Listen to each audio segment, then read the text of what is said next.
Acredito que a notícia que chocou todo mundo que acompanha a Premier League foi a demissão de Nuno Espírito Santo. Ele que fez do Nottingham Forest um time competitivo o suficiente para pegar a vaga europeia e até ficar em segundo colocado durante um período da última temporada, foi demitido do cargo mesmo com um trabalho tão bom que ele entregou até aqui. E foi contratado o treinador Ange Postecoglou, ele que quase foi rebaixado com o Tottenham. Claro que não iria acontecer porque não tinha disputa. Ele foi o time mais perto da zona de rebaixamento, ficando em 17º colocado da liga, cara. Então, todo mundo está se questionando, será que essa troca foi boa? E, inclusive, muita gente me perguntou. E é essa questão que eu vou responder hoje nesse vídeo. Pra quem não me conhece, eu sou o Corvo, apresentador desse canal. Seja muito bem-vindo ao Plano Blues. Eu acredito que muita gente já deve estar imaginando que o tal do Nuno Espírito Santo vai ser treinador do West Ham muito em breve, e provavelmente isso deve acontecer mesmo. Mas a gente também pensa, né, se essa troca ela faz algum sentido e se isso não traz algum perigo, por exemplo, do Nottingham Forest ser rebaixado, cara.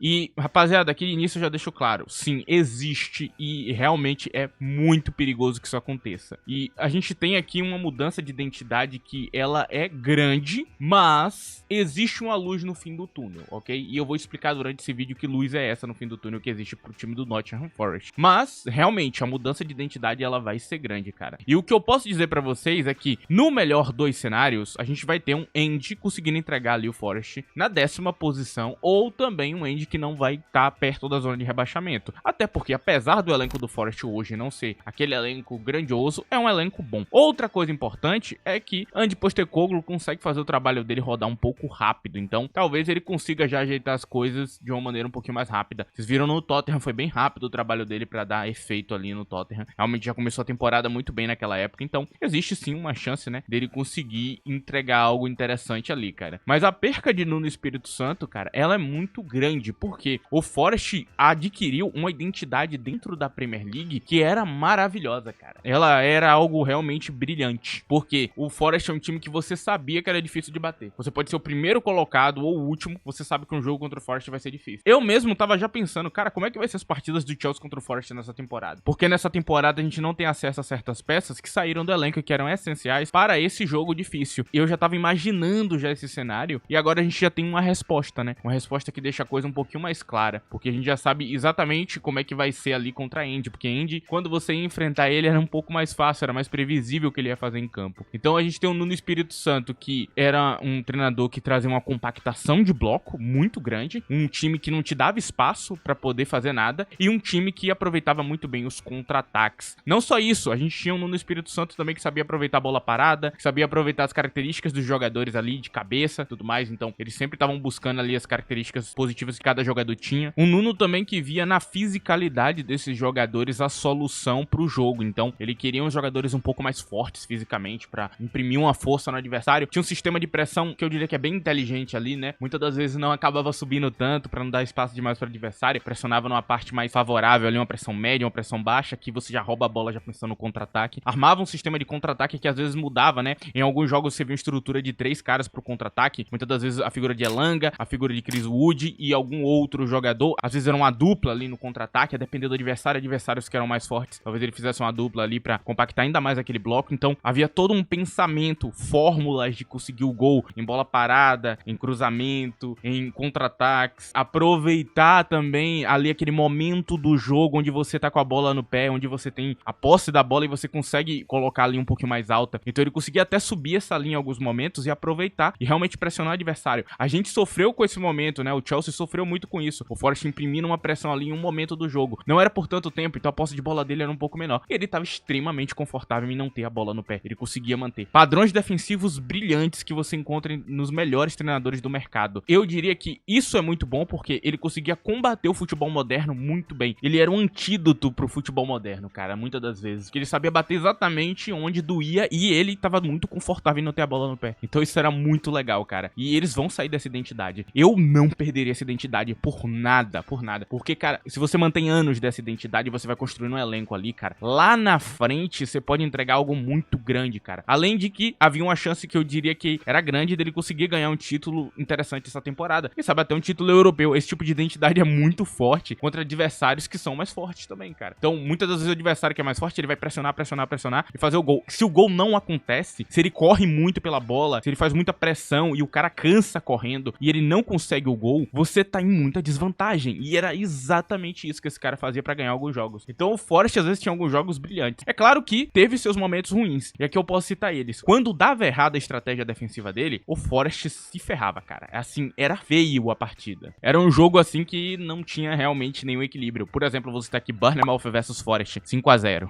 Você viu que não deu certo, né? Não deu certo. O treinador do Bournemouth soube aproveitar, inclusive, né, esse bloco mais baixo e usar isso contra o próprio Nuno Espírito Santo, né? Nosso querido Iraola, que é muito inteligente. É um treinador realmente muito competente. Aí tem um jogo do Forest que eu posso citar, que é o 7-0 do Forest contra o Brighton. Porque foi exatamente isso, dele ser um antídoto do futebol moderno. O treinador do Brighton, Fabian Husler, ele é extremamente moderno, cara. Ele usa padrões modernos ali de futebol. E ele foi extremamente cauterado pelo Forest nesse jogo, cara. Ele tomou 7-0. Foi uma humilhação muito grande, porque o Brighton tava começando a subir naquela época. E de repente tomou um 7-0 e você ficou tipo, cara, que isso? Então esse é no Espírito Santo, cara. Às vezes pode dar ruim ele ser goleado. Às vezes ele vai perder algum jogo que, teoricamente, talvez ele deveria ganhar. Mas na maior parte do tempo ele mostra uma resistência e um futebol muito bonito. Além de ter padrões interessantes dentro dos próprios mata-matas. É interessante porque você tem um treinador que talvez empate com o Ipswich e tal, e um treinador que talvez empate com o Liverpool, atual campeão. Isso é muito legal, cara, porque o Forest é resistente a qualquer um, mas também é aberto a perder pra qualquer clube. Então é uma identidade que valia a pena manter, ok? Eu não acho que é um problema pra um time que acabou de subir, pra um time que quer mais ali dentro de um cenário de Premier League, que quer se manter bem, que quer manter regularidade. Eu acho que manter essa identidade era muito boa. E perder ela vai doer bastante. Então, cara, quando as pessoas estão falando que perder no Espírito Santo foi algo muito ruim, elas não estão erradas. Você está absolutamente correto, porque sim, foi uma cagada. É uma cagada de quase qualquer ponto de vista que você queira enxergar, porque isso realmente prejudica muito o que foi construído aqui a longo prazo. E eu não acho que vai ter um treinador que nem ele. Lembrando que ele não era refém de formação, apesar de utilizar muito o 4-2-3-1, foi o padrão que ele achou de melhor no Nottingham Forest. Se em algum momento o Forest mudar o elenco, ele pode ir pra 3-4-3, 3-5-2, 4-4-2 e qualquer formação. Inclusive, eu acho que a formação dele com 2 centroavantes era muito legal. E o Forest hoje estava com 4 centroavantes, né? Eu falei do excesso, a Ioni ali no elenco ali como um extra, quase como uma terceira opção hoje em dia. Eu tava falando daquilo, né, que talvez tivesse que vender e tudo mais, mas havia esse padrão, né, de usar 2 centroavantes que era muito interessante e que o novo treinador não vai conseguir. Então, cara, realmente, a demissão de Nuno Espírito Santo não é nada positiva pro time do Nottingham Forest. É muito, muito, muito arriscado. Você construiu um elenco pra ele, você tinha uma identidade e você tinha uma garantia de um bom futebol que ia rodar durante toda a temporada. Eu não esperava a repetição do feito, mas eu esperava uma montagem interessante, até por estar em competição europeia, você ganha mais grana, e quem sabe na próxima temporada você volta a pegar uma vaga de novo, ou você volta a ser muito competitivo ali dentro do cenário de Premier League. Pra mim era a melhor escolha, né? Esperar essa adaptação desses novos jogadores e já continuar pra próxima temporada refinando alguns detalhes que faltam ali no elenco, talvez trazer um zagueiro melhor e tudo mais. Eu achava que era uma escolha mais inteligente. Mas enfim, o dono do Forest, o tal do Marinax, não quer isso e também, né, tava com toda a treta aí com o tal do Edu Gaspar, que é uma figura que é muito criticada aqui no Brasil, né? A galera não gosta muito dele e eu entendo o porquê. Aí a gente passa para Andy Postecoglou, o Handball, cara. Sim, no último período do Handball era um lixo de assistir, cara. Era muito feio, o Tottenham tava jogando muito mal e o Tottenham não se defendia bem, não atacava bem. O que o Tottenham fazia muitas das vezes é uma estratégia que eu odeio, que basicamente é você não faz nada e você tenta fazer com que seu adversário também não faça nada em campo. Então, eu não jogo, você não joga. Uma identidade meio Steve Cooper, que eu odeio também, com toda sinceridade. Não funcionava bem. O Tottenham tava perdendo muito jogo, tava sendo humilhado por vários times diferentes, era muito fácil ganhar do Tottenham. Chegou contra o jogo do Bodo Glimt e eu imaginei que o Tottenham podia perder. Foi goleado pelo Liverpool, foi goleado pelo Brighton, foi goleado pelo Wolves. Então, o Tottenham dele tava mostrando sinais muito negativos. E ele consegue ganhar uma Europa League, o que mostra que esse treinador ele realmente tem talento e qualidade. Talento e qualidade pra um dia ganhar uma Premier League, cara. Eu não duvido dessa capacidade dele. Mas faltam muitas coisas. Principalmente o que pra mim era o maior problema e que talvez ele mude a partir de agora, a inflexibilidade tática. Ele só tinha um plano, né? Que é basicamente aquele jogo de passe curto, infinito, onde ele fica passando bola,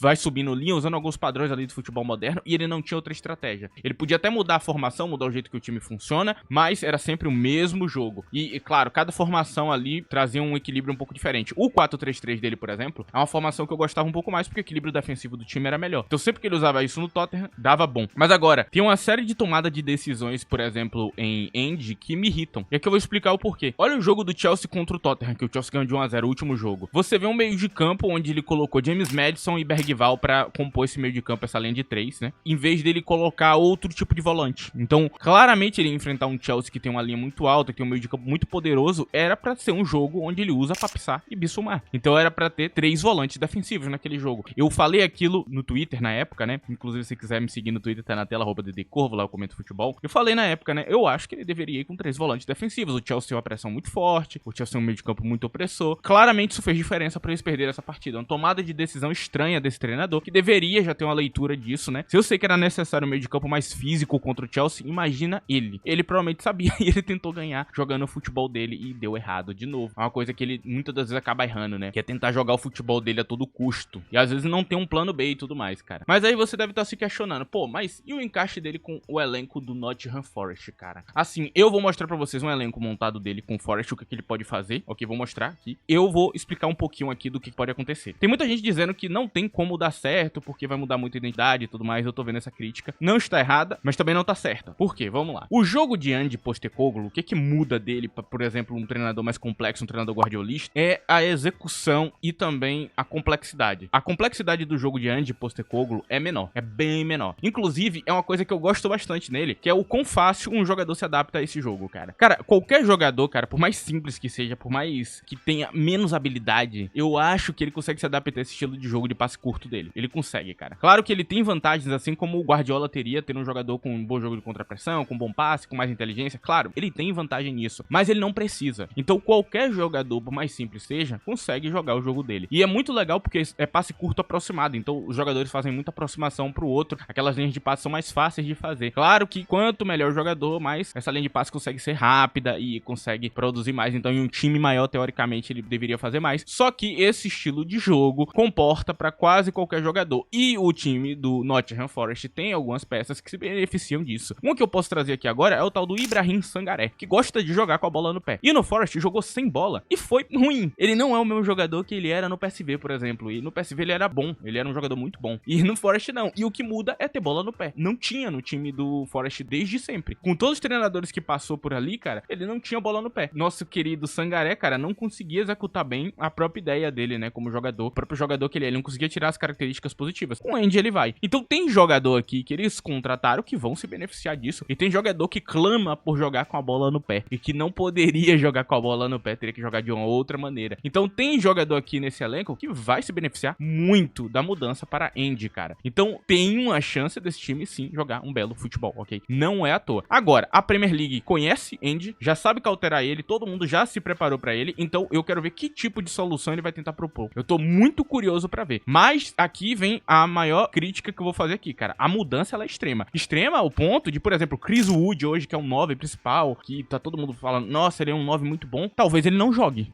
ok? Porque o treinador é muito diferente. O treinador vai pedir outras coisas. E aí talvez o brasileiro Igor Jesus ganhe muito espaço ali dentro do elenco. Então é esse tipo de mudança que a gente tá falando. Mas o jogo dele não é tão complexo quanto pode parecer. Não é como um treinador guardiolista. Então existe uma chance sim dos jogadores se adaptarem a esse jogo até rápido e ele conseguir entregar alguns resultados. Agora, minha grande dúvida é se consegue entregar o que foi entregue por Nuno. Eu acho que não, cara. Eu acho que o Forest não vai ser rebaixado, não. Eu acredito realmente que a Ange consegue manter o Forest. Agora, vai manter aqueles padrões ali de estar no topo da liga, de estar disputando coisa? Não sei. Aí eu já não posso te garantir, cara. Talvez o Forest se torne um time de meio de tabela. É isso. Agora eu vou mostrar pra vocês o elenco que eu montei aqui. Antes disso, vou pedir pra você, não esqueça de deixar o like nesse vídeo, cara. É muito importante, ajuda muito esse vídeo e ajuda muito o canal. Também usa a opção de hype, tem na aba de comentários se você tiver no smartphone. Você passa pro lado, me dá um hype gratuito e aí ajuda bastante o canal, cara. Muito obrigado, inclusive, pra quem vai fazer isso. Agora vamos lá. Bom, rapaziada, este aqui é o elenco do Forest que eu montei com as peças que hoje tem no Forest e o que dá pra fazer, ok? Pra mim, algumas mudanças que podem acabar acontecendo. Vamos lá, vamos começar pelo goleiro. Primeiro, cara, o goleiro de Andy é acionado com alguma consistência. A gente via Vicário ali jogando bastante com os pés e então ele vai priorizar o goleiro que tem a maior qualidade com os pés. Eu vi John usando os pés e eu gostei. Eu não acho ele ruim, é melhor em defesa, é claro. Mas o tal do Matt Sells, cara, que é o reserva aqui, não é muito bom com os pés não, cara. Eu já vi o jogo dele com os pés e eu não gostei, é muito simples. Então eu acredito que pode ser que o brasileiro John se torne titular do Forest, não duvido nem um pouco. Inclusive o goleiro que eles venderam talvez seria melhor pra essa parte aqui do campo, né? O que veio do Corinthians, que eles acabaram de se livrar, né? É complicado. Aí na zaga nós temos Murilo e Morato, os dois brasileiros, e Jair Cunha e Milenkovic na direita, cara. Essa aqui é a zaga. E talvez o Jair Cunha ganhe espaço exatamente por jogar com um jogo de passe curto, aproximação. E o Jair Cunha talvez tenha mais qualidade que o tal do Milenkovic, que não é muito bom nessa parte, cara. Eu conheço o Milenkovic, eu acompanhei ele na Fiorentina e eu sei que não é um jogo muito bom pra ele, cara, fazer esse tipo de coisa. Então, é um jogador que é muito limitado nessa parte. Talvez ele se beneficie mais de usar Morato, Murilo ou Jair Cunha. Enfim. Aí nós temos Ola Aina e Savona aqui. Savona é um pouco mais confortável em jogar com bola no pé, mas Aina traz traz uma fisicalidade pra lateral que é muito importante. Você vê que no time do Tottenham era muito comum você ter um lateral que trouxesse mais físico ali pra lateral, que pudesse correr um pouco mais. Eu acho que nesse sentido o Aina talvez seja interessante. Mas Savona abre uma boa disputa com ele, cara. Savona realmente é um jogador que foi treinado ali pra futebol moderno, é claro. Nós temos ali Zinchenko e Neco Williams na esquerda. Neco Williams não é bom pra esse tipo de jogo e eu acho que Neco Williams vai perder muito espaço. Zinchenko a gente sabe, ele sabe jogar com bola no pé muito fácil e pode até abrir opções táticas a mais pro treinador, um lateral de inversão e muitas outras coisas. Zinchenko é muito bom nessa parte. Agora, a parte defensiva de Zinchenko é bem questionável hoje em dia. O meio de campo aqui que vocês estão vendo, esse trio aqui, carece um pouco de fisicalidade. Eu usei o 4-3-3 porque é a formação balanceada dele. As outras formações são problemáticas. Ele deixa muito espaço nas outras formações. Não gosto do 4-2-3-1, eu acho realmente muito problemático e eu evitaria se eu fosse ele, cara. 4-3-3 traz um equilíbrio muito bom pra campo. Gibbs White marca como um volante, inclusive é um grande destaque dele, o nível de marcação dele e a capacidade defensiva dele, cara, e recomposição dele é brilhante também. Então, ele jogar um pouco mais baixo não é ruim. Agora, a gente tem de primeiro volante Douglas Luiz e Sangaré, dei prioridade pra Douglas Luiz pra ele poder jogar, e eu não acredito que dá pra botar Elliot Anderson no banco hoje em dia, eu vou falar um pouquinho sobre ele. Mas assim, tanto Douglas Luiz quanto Sangaré vão se sentir bem confortáveis com esse estilo de jogo, pra mim é muito de benefício pra eles. E com o 4-3-3, onde você tem mais meias ali perto, aproximados de você, o jogo dele fica mais simplificado porque ele vai ter ajuda física ali no meio de campo. Não acho que vai ser um grande problema, não ter esse defensor aqui no meio de campo, mas o jogo mais inteligente e também a capacidade desses três juntos aqui de recompor a defesa talvez seja o suficiente aqui pra ajudar Douglas Luiz a ser o primeiro volante mais de boa. Até porque eu volto a falar, um time que teoricamente é um pouco mais fraco, então precisa de um pouco mais de ajuda nessa parte. Como o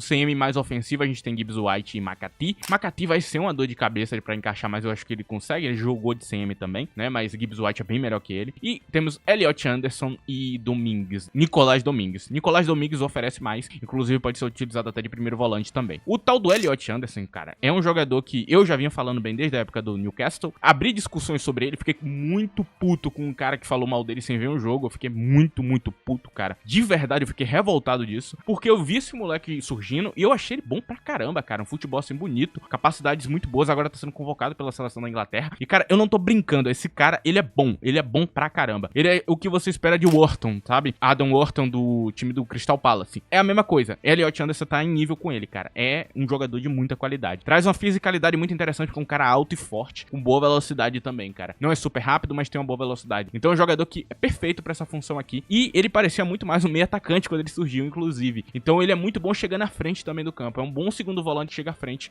traz algum perigo de gol. Então você tem um time muito perigoso aqui. O Douglas Luiz também poderia fazer a função de CM, cara. É também uma função boa pra ele, ok? Enfim. Inclusive, na questão de bater pênalti aqui, eles têm alguns batedores interessantes aqui. O próprio Douglas Luiz é um deles, pra quem tiver essa dúvida. Agora, indo pro ataque, cara, a mudança é clara, mano. O Hudson-Odoi, eu tinha mais dúvidas se ele seria titular, porque Ndoye entrega muito com o outro treinador. É realmente melhor pra outro treinador. Mas pra este treinador, o Hudson-Odoi é perfeito, cara. O Hudson-Odoi sabe jogar com a bola no pé, gosta de jogar com a bola no pé, gosta de fazer aproximação, passe curto e tudo mais. Então eu acho que ele vai ser muito beneficiado. O Omari Hudson também foi treinado pra isso. Então a gente tem o Omari Hudson e Dilani Bekawa na direita do campo, o que veio do Estrasburgo. Eu acho que vão ser os dois ali dessa posição, até porque eles estão vendendo o outro ponta. Então na direita é isso. Eu acho que o Omari Hudson se beneficia bastante, ok? É isso. O Hudson-Odoi e Ndoye vai ser à esquerda do campo. Eu acredito que Ndoye vai ter seus problemas ali pra ter espaço, porque ele foi contratado pra jogar com um treinador X e agora tem um treinador Y que talvez não use ele tão bem. Eu acho que Andy não usa tão bem as habilidades de Ndoye, não. Só vai utilizar bem o jogo em velocidade dele pra chegar na cara do gol, tipo o que ele fazia com Brendan Johnson, né? Ele pode fazer um papel parecido, mas de resto eu acho que é bem